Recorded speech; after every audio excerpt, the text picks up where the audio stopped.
Good morning. Thank you very much for joining us once again. We had an exciting morning thus far with two really great keynote speakers. And now we're going to go on to a wonderful panel talking about our recovery. This is episode 1, Crisis Management Retrospective. Crises and disasters are regular occurrences in organizational life, putting leaders into the spotlight and organizations under tremendous pressure to respond appropriately, whether it is to preserve life or salvage reputations. Hearing how three of our public leaders and one commercial leader responsible for communications and connectivity, ensuring small business security and sustainability, and developing metrics-driven performance measures for NASA will discuss some important texts as an organizational crisis and their management style. I am going to introduce Louis Dorsey, who is with DLT, and he will be introducing the panel themselves. Louis Dorsey is the Senior Director for Civilian Market Intelligence at DLT Solutions. Working in the Office of the Chief Technology Officer as the lead civilian strategist, Louis is responsible for the intelligence gathering, market trends, and analysis of civilian initiatives and programs. With over 20 years of civilian field sales and management experience in the information technology industry, Louis knows what public sector stakeholders care about and what truly drives them to use technology within their agencies. He's passionate about partnering, cloud computing, cybersecurity, big data, analytics, business applications, application lifecycle, and IT infrastructure OEMs within civilian agency stakeholders, programs, and initiatives. Louis holds a BA in Business and Economics from Towson University and an MBA in Technology Management from the University of Phoenix.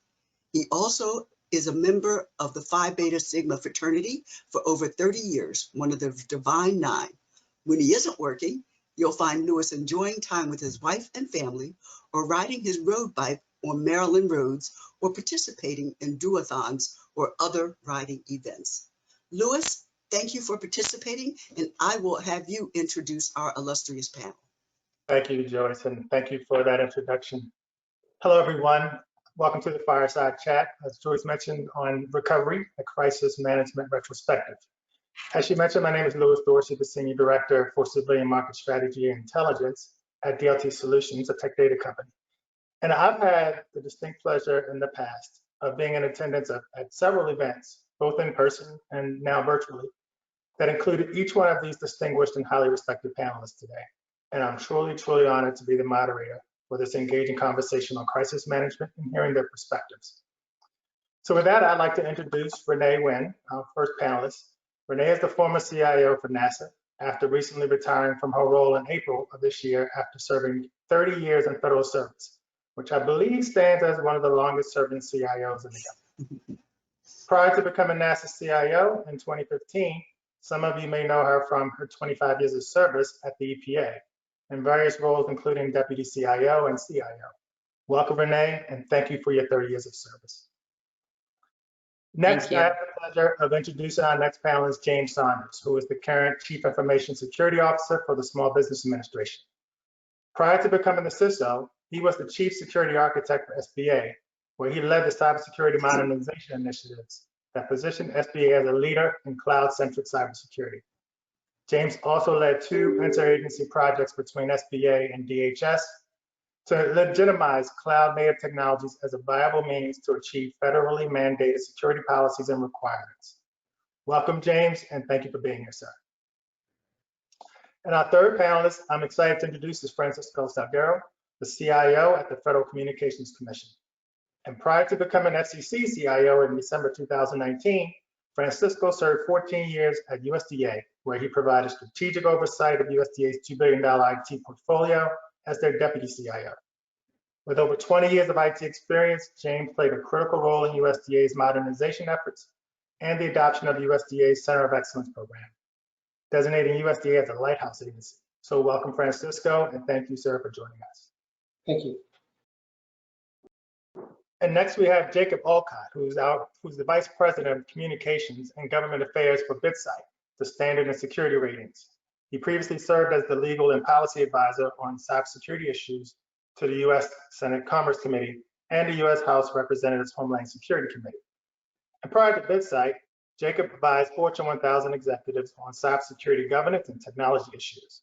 He also served as an adjunct professor at Georgetown University's School of Foreign Service, where he taught a class on cybersecurity. He holds degrees from the University of Texas at Austin and the University of Virginia School of Law. Thank you, Jacob, and welcome to the panel. So I'd like to open up this conversation with saying the obvious, right? We are in the midst of a crisis that has changed and disrupted not only our personal lives, but our work lives. And that's been the case across all industries, from Fortune 500 companies to small boutique mom and pop shops, from the finance market to right here in the public sector market. I mean, almost overnight, employees have had to change the way they work and how they communicate with each other. And I say that to say that the impact of technology has been more critical now, more than ever, on our overall well-being and productivity. And that impact has not come without any challenges. So CIOs and CISOs like yourselves have been on the front lines protecting your agencies from cyber threats, while making sure your various business units are still able to continue doing their business and support their missions during these unprecedented times. I mean, you're not only in a role of a technology leader and a strategy leader, but now you're crisis management leaders as well. So you have a really, really unique perspective, which leads me to my very first question. But before I get into that topic here today, I'd like to ask each one of our panel members to tell us something that we don't know about them already before we get into our discussion. And I think we're going to talk and start with Renee. Renee, what's something about you that we don't know? What's something that you don't know? Well, I think probably the IT world doesn't know this, but my team knows it because I videotaped it and I shared it with them. And that is, as a retired Fed with 30 years in, you can calculate my age and get an estimate. I can actually still do a cartwheel. And I was seen doing a cartwheel on the beach this July when my family took a little break from our own home and borrowed somebody else's on the beach to do that. So you can, and so as you set your sights on what it means to be aging, remember you can still do some things you used to do as a child. That's awesome. We'll look for that on YouTube. Let's go to Francisco. Tell us something about yourself, Francisco, we don't know. Well, so something actually my team does know, and they usually find out, not because I tell them, but because they go on YouTube or something, is I used to fight professionally in MMA, so mixed martial arts. So I did combat sports since a kid and eventually ended up finding myself in a cage, so yeah. That's great to know. I'm glad we're virtual and I don't upset you. It's always great when talking to vendors. I'm back. Next, tell us something about yourself, sir. Was that me or Jacob? No, you, James. Oh, sorry. My team knows this, but it shouldn't be a surprise anyway. But I'm a big nerd. I mean, I'm a Star Trek fan through and through. Call me a Trekkie if you want. And to the point where in some of my staff meetings, I will just drop random lots of Star Trek knowledge in meetings with Live Long and Prosper. So that's a little bit about me that my team knows. Now, I guess everyone knows. Thanks for sharing that. Jacob, tell us something about yourself, sir, that we don't know. I love to be outdoors. I'm a big fan of playing tennis, like to golf, enjoy being with my kids, usually outside, sometimes inside too. And favorite movie is Back to the Future, just in the context of movies and things we like to watch. Great movie. Thanks. Now, I feel remiss because I put you all out there like that, so I have to tell you something about me that people may not know, just so we're all comfortable. I guess one of my wife gets on me about is I am like the #1 singing singer in the car. Like I know almost every song that comes on and I'm singing it like I'm in full concert. So if you ever see me on 495 and you see that guy right down there just singing his heart out, that's probably me or one of my proteges. But that's something quirky about me. So let's get into the discussion. So the first question I had, and we were talking about crises, and you guys being crisis managers now. Typically, crises pose an opportunity for us to learn from those opportunities. I mean, that experience. So what's one important lesson you've learned at your job and in your role in the past year? Now, I'm going to start this conversation with James. And then after James, we can all chime in. Feel free to chime in around this question. Certainly. My initial reaction is to really answer, modernize, do technology. But if you really sit back and think about it, it's the people. My staff is the number one reason I think we were successful throughout the crisis. Pretty much starting back in March. It was a lot going on at the time. It's about 30 million small businesses. We had to get out the door about nearly $400 billion. There's no time to micromanage. There's no time to really sit there and review other people's work. Is to trust the team, make sure they're safe, give them the tools they need to execute, and get the heck out the way. So that's the number one lesson that I would have to say I relearned and learned at this level as being a CISO, was to get out the way and let the people be great. Absolutely. Yeah. I want to add to James. I absolutely agree on the people, where you really saw some folks really rise to the challenge and did a beautiful job. I'd also add to it the preparedness part. Yes, the pandemic isn't the place where you said you probably did your preparedness, but practicing disaster recovery, practicing hitting the network hard, practicing to make sure that your cybersecurity, your SOC has its visibility. Those are things you should be doing on a regular basis. So I know, some of the folks I know here too, when we've had some chats not like this, a lot of the agencies, they were prepared. And the efforts, the more crisis management stuff, was a little bit more around the edges to make it an even better experience than it was. For those agencies that might not have practiced some of these urgent matters, I think they were the ones that probably felt a little bit more exhausted. And there's not to say we weren't all exhausted, weren't working long days, but that's because you were making sure stuff was operating, right? You're just kind of working around stuff. And for us, for NASA, we had 2 historical launches in the middle of this pandemic, which meant all the preparedness and clean room work was still going on, and it didn't miss a beat. So that preparedness and the people paired together, I think, were key factors in how you might reflect on you would grade yourself and your team in terms of how you did through this pandemic. I would definitely agree with that and echo both those comments, just because from a preparedness perspective, when you talk about DR and COOP, a lot of folks do go through that exercise, but sometimes it's very IT focused. And so through our experience, what I found is we were more prepared on the IT side and ready to react and able to keep our cool, if you will, right? So be able to get all the computers out necessary, and sometimes computers that we didn't think we would have to go out, right? Because the culture is another big effort that we have to help and change. And I think what this has done is really brought to the forefront of the culture change that needs to happen, not just within IT, but within the mission and programs as well. Because right now, folks didn't think about needing to have broadband at home.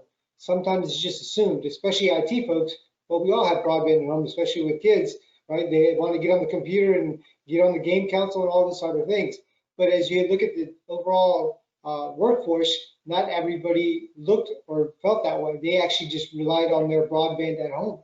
So being able to not have it no longer being at home at work at home, now you're trying to do all the same functionality, same work. It's a different mentality. And it's also not just the equipment that we provide, but the equipment they have or don't have to help facilitate that as well. Francisco, just to add to that, when you think of the cultural shift, I think what we're seeing certainly in the commercial sector is that security is really focusing on business enablement. There have been, for so many years, security has, in some cases been thought of, an organization that sort of says no to everything, or, this is why we can't do that. And, the reality of the last 6-7 months is lots of organizations have really been in survival mode. People are moving really quickly to try to get back up and operating, and that mindset shift from we can't just stop these things from happening, but we have to really help manage that risk while getting our organizations up and running, I think has been a really kind of significant theme that we've seen. Absolutely. Thank you. So what I heard was people, preparedness, resolve, resiliency, all those good things. So I want to go back to something you said, Francisco, and you talked about the endpoint. So through this this crisis, or what we're going through now, how has your approach to prioritizing projects like your endpoints changed over the past year? So good question, because it's almost changing for a while, almost a daily basis. Because when we first went into this crisis, if you will, in the spring and summer, early summer, folks were thinking, okay, we're going to be done soon, and we don't have to think about certain aspects that we can still go into the building, into the office for. So for the FCC, Spectrum's auctions is a big deal, right? And those two are very confidential. So that's not something that folks would typically even think about doing remotely.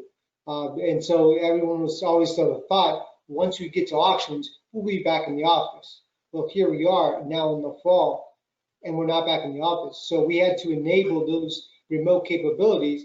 And then again, it's the culture, right? Folks don't have that comfort of saying, okay, I'm going to work remotely. So we had to provide contingencies to show them how we could work remotely, and at the same time also facilitate for those folks that still need to come into the office those capabilities with the social distancing, with a lot of things. And by the way, the FCC is going through a headquarters move. So we're going to throw just different monkey wrenches into the whole scenario. So for us, it's multi-pronged, but really it's been about adjusting to the time as it evolves from going into a quick crisis, pandemic, coup exercise into more of a long-term exercise that we need to sustain throughout the rest of the flu season, basically.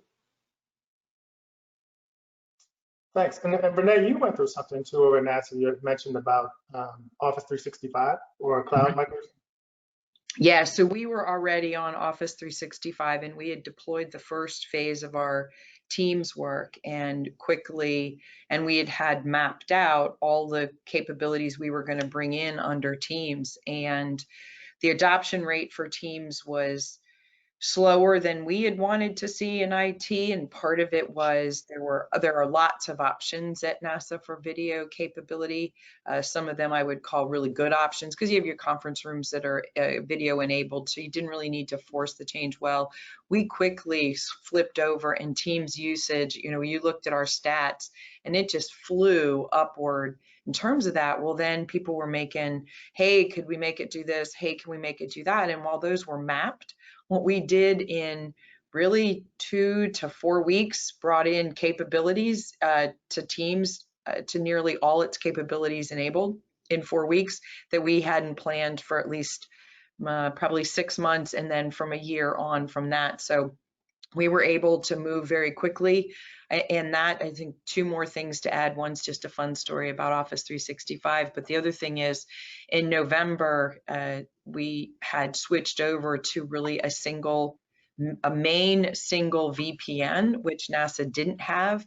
And then we made it enterprise oriented versus geographically based. So when we flipped, we did a practice day on March 6th, but when everything flipped after the 13th, we were able to handle the network traffic on our VPN as a single VPN instead of having to manage traffic and flip them around to different VPNs. So the customer experience was very positive.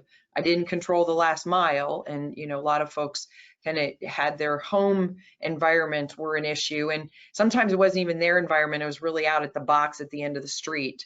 There's nothing they could have done to say, oh, give me another gigabyte of capacity. It just couldn't happen at that time because traffic was changing on the providers as well. But the other part is kind of fun. In September of 2019, which was before it hit the States. But at this point, it is being tracked in September in China. NASA did deploy Office 365 on space station, so our astronauts were well served by that tool. That's awesome. James, Yeah, how about you? you know, we talk about this. I'm probably the only CIO that says they've delivered to my clients in space. Nice.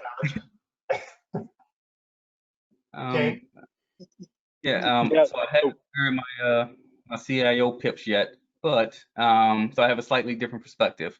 So for us, for a security organization, I have to say I stepped into the CISO role SBA in February, midway through February. So literally a month later, COVID, yay, right?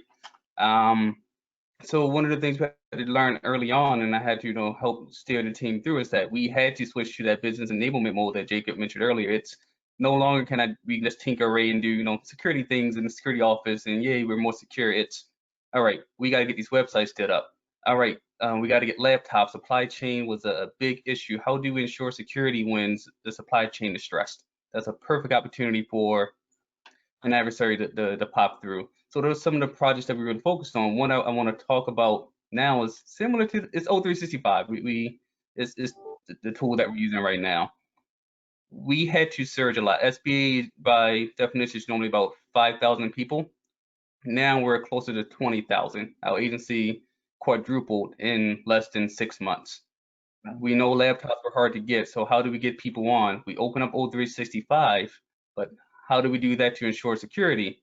This is where we looked into, a little bit of zero trust, a little bit looking into, future ICAM, PIV cards weren't always available, but they go through the personal security reviews.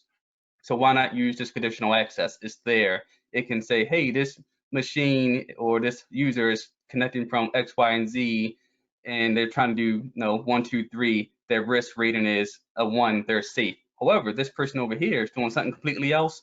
Go ahead and disable that account until the security team can get around to it.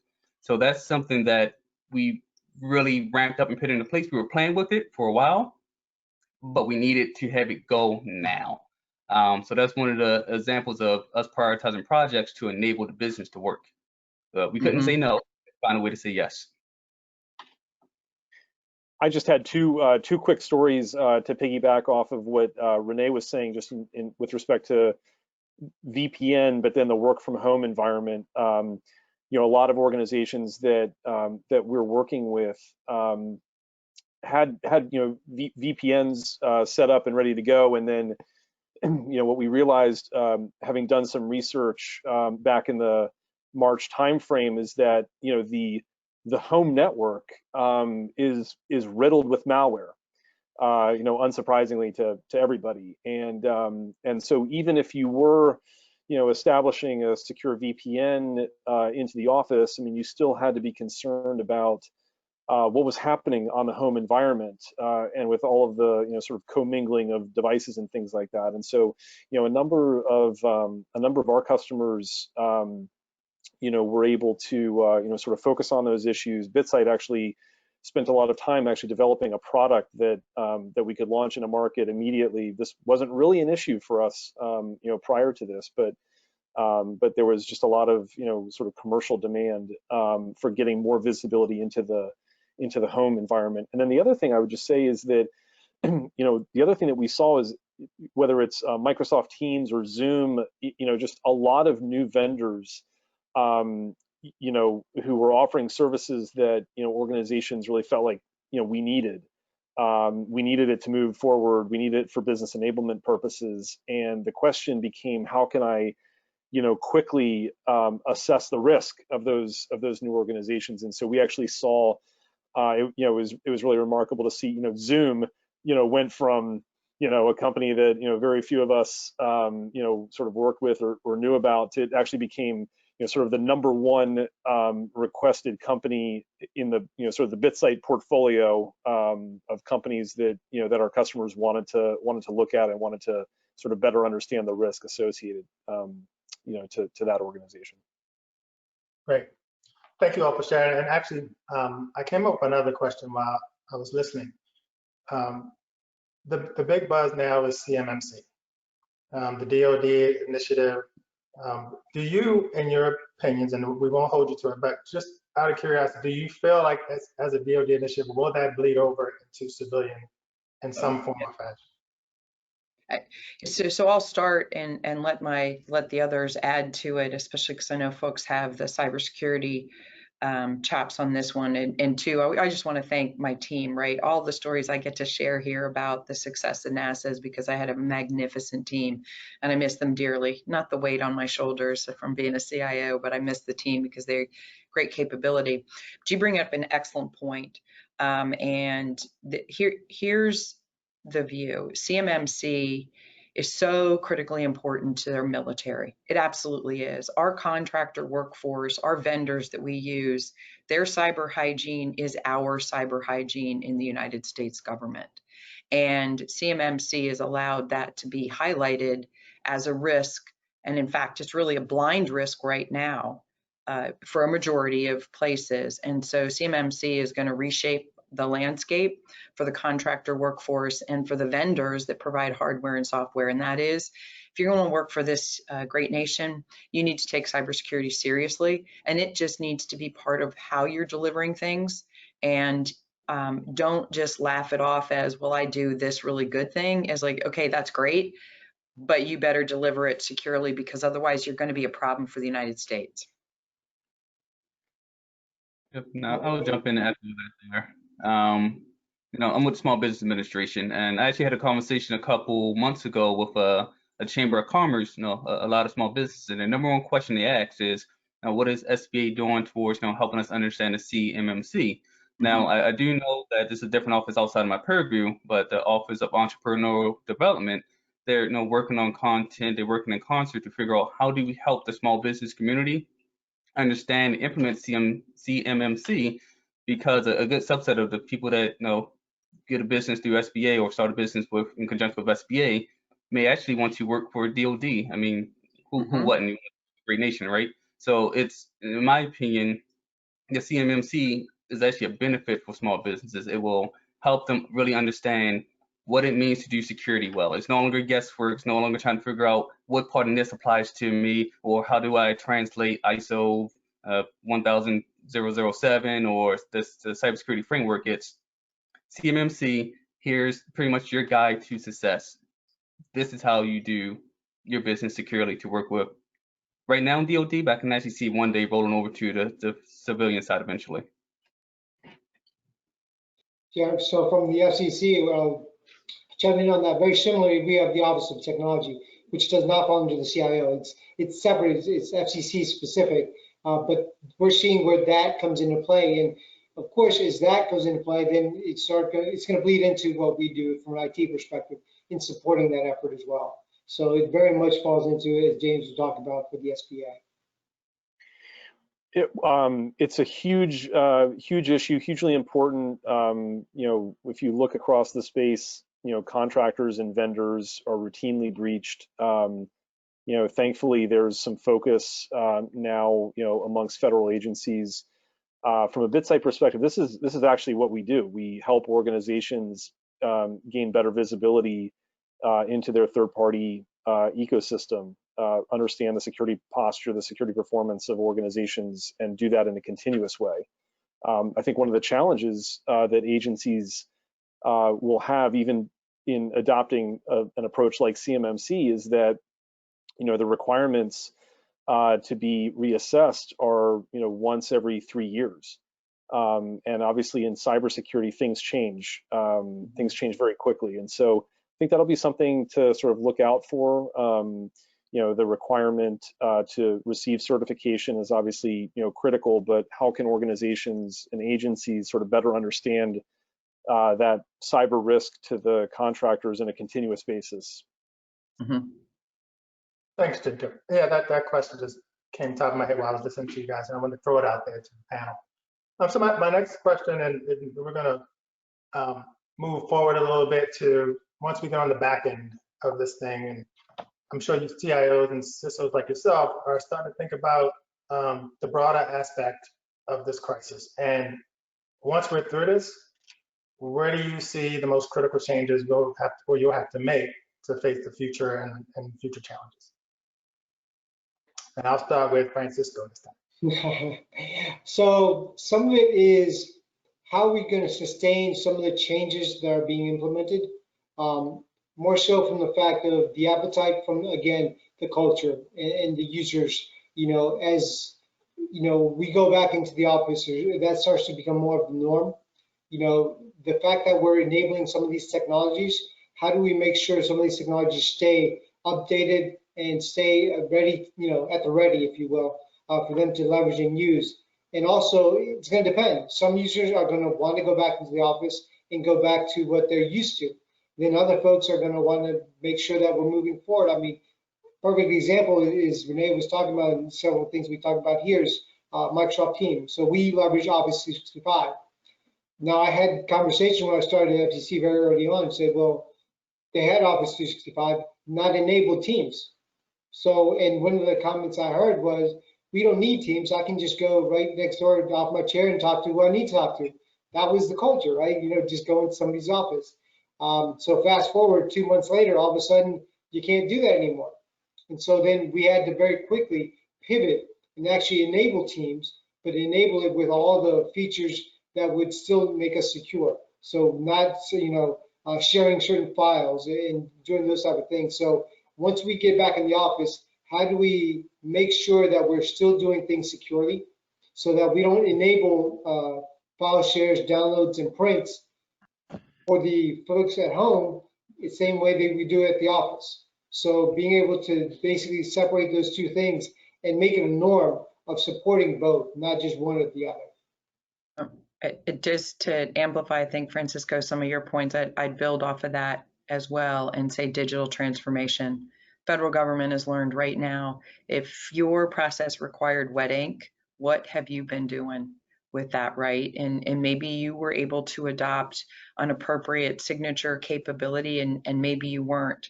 But this is a time for us to be with our business partners, standing back and going, you have 15 different ways to do an onboarding process. The agency should have one. Let's digitize it. There are some physical geographic nuances. That's great, but you can put that into your digitized process. I, for one, got in a bit of a panic since I was supposed to retire March 30th, found out some of the paperwork was wet ink. I was like, uh-oh, have I done that yet? And fortunately I had in this one, but it would have delayed, it would have taken a lot longer to do the retirement process had not already signed my documents and sent them in than had I made the decision in March during the COVID. I would have probably not retired when I did, just because the process didn't allow it. It's not bad things that people are doing. It's just some places have really resisted the opportunity for digital transformation. It's time to embrace it and really bring the power of those tools, of robotic processing, artificial intelligence, machine learning, all in a secure manner, all repudiated, right? All the good stuff. But we got to come back, and we got to come back strong with digital transformation. Yeah, I'll jump in. For me, it pretty much echoing what Francisco and Renee are stating, just from a different angle. It's the federal government to embrace a remote workforce. I can't talk for some reason right now. We've proven over the past 6 or so months that we can deliver work no matter where we are. Work is no longer a place, it's what you do.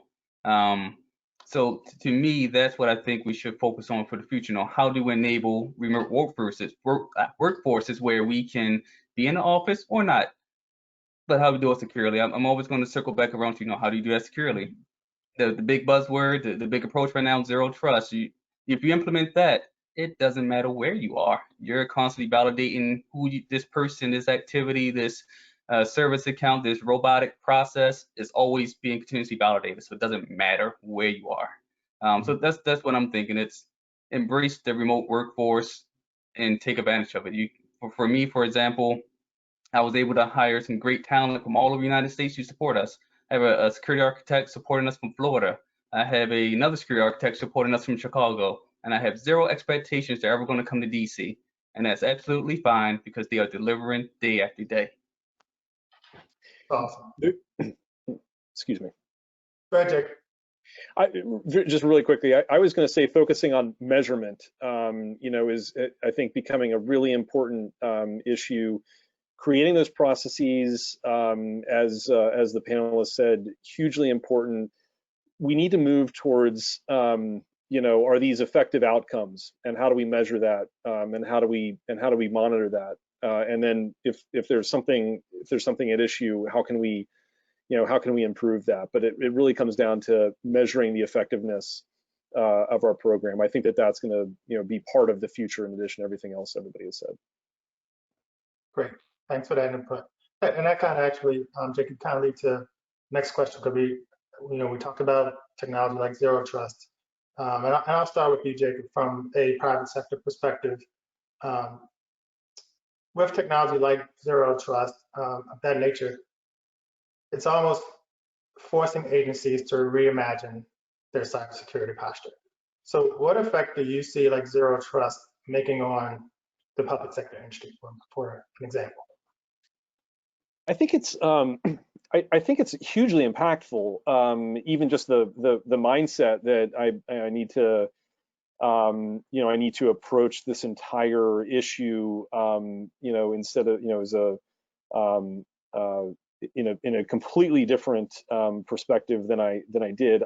I would also add that I think that there are some areas that zero trust doesn't necessarily work very well, or sort of that the mindset really applies only to sort of the internal the internal organization. We were talking earlier, we have a massive risk scenario when it comes to our contractors and subcontractors, and so we're entrusting these organizations with a tremendous amount of data. We're doing that for good reasons. They're bringing a lot to the table, and we need them as part of part of our agency's efforts to move forward on all of these different projects. But there's risk involved with that, and so I think that part of this is about zero trust in my own environment. Part of this is about risk management with external environments. And from what I've seen in the zero trust conversation, we haven't necessarily been thinking all that much about what those external environments look like. And to me, it's much more about risk management than a zero trust expectation. Thanks. I'm going to pose that same question out to the panel, and not necessarily about zero trust, but what technology do you feel within your respective agencies is having the most impact? I'll start with Renee. Okay. Yeah.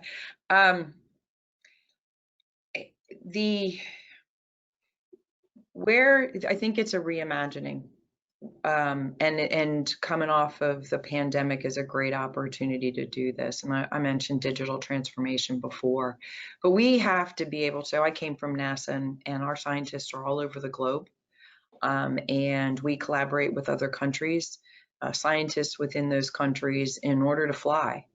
And space is already risky because of the environment, but you've had cyber threats that are very real, that are going on.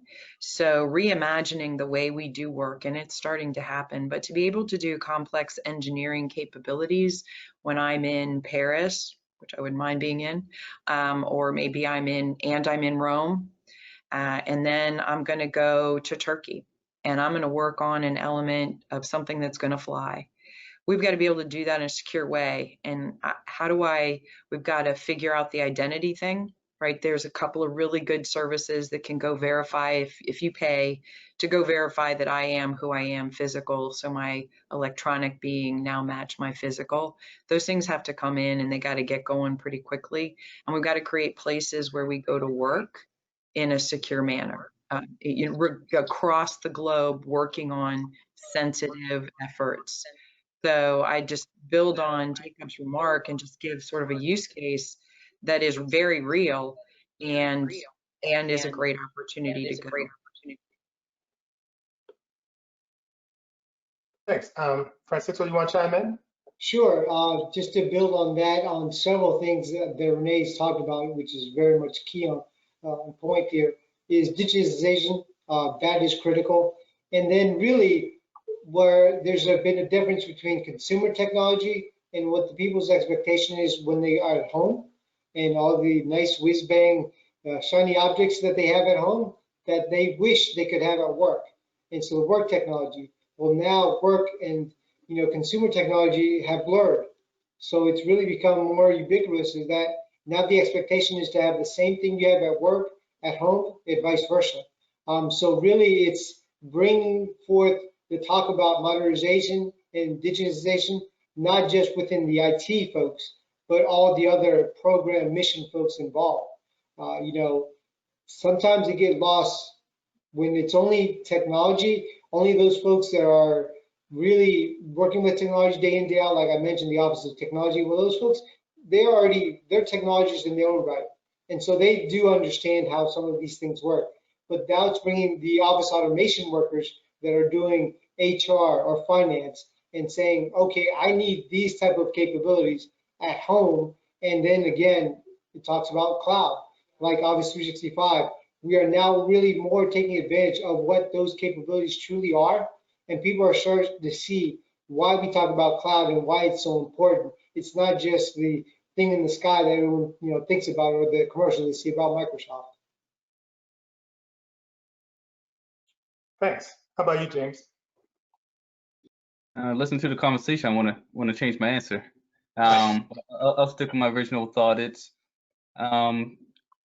zero trust is probably the future. It has to be. The reason for it is because the approach we've done is starting to consistently get beaten. The adversaries have found their way around it. They got their tricks because we got better. They got better naturally, right? So we have to change our security architectures. Now I'm counting down the days to where zero trust, the term is gone. It's just standard security architecture. For example, we don't say defensive depth anymore. They don't say CIA no more because we know that's already built into what a good security architecture is. And with that, we should be able to reduce the risk to a tolerable level where the business can do what they need to do no matter where they are. A good chunk of SBA is a Office of Disaster Assistance, and they do a lot of field work. So we already have to think that way to deliver our mission anyway. So that's what I'm thinking. That's the future. Going into zero trust, really get into the cloud and take advantage of these technologies, because we have to. The business world is changing in that nature. Thanks. So now I'm going to go. I thought of another question while I was listening to everybody on the panel, and I have a question about collaboration efforts within your agencies. Are you starting to see or starting to feel, and it's maybe been happening before this pandemic, but the mission and the business owners have embraced the IT folks more as part of the overall mission solution, or here's our solution and make it work? And I'll start with you, James, on that. It's the former. For SBA, it was already that way before the pandemic. A former CIO, Maria, really ensured that happened. So we already collaborate. We work on the same platforms. We have our conference calls. For example, when we're standing up the systems and the supporting systems for the PPP websites and the IDLE websites, that wasn't a OCIO doing this alone. It wasn't an ODA doing it alone. It was us working together to make sure this thing works, because we got to get about $400 billion out the door, and they don't care what office it is. They just know they need it. So I think we're there, at least for SBA, we're there, collaboration's there. Our big thing is collaboration between agencies. And that's what we're working through now through the various different CIO forums and CISO forums to how do I talk to NASA without having to go through email and make sure my email is clean, and how do I go talk to different agencies? So I think that's the big push right now. Good point. Anybody else want to chime in? So what I'd say, having been at obviously USDA as a deputy CIO and then here at FCC as a CIO, I would get a lot more calls with complaints Very rarely where I get calls or emails giving somebody kudos. Just the last few months, that's been the norm. More receiving kudos and thanking our team for the effort and work being put forth.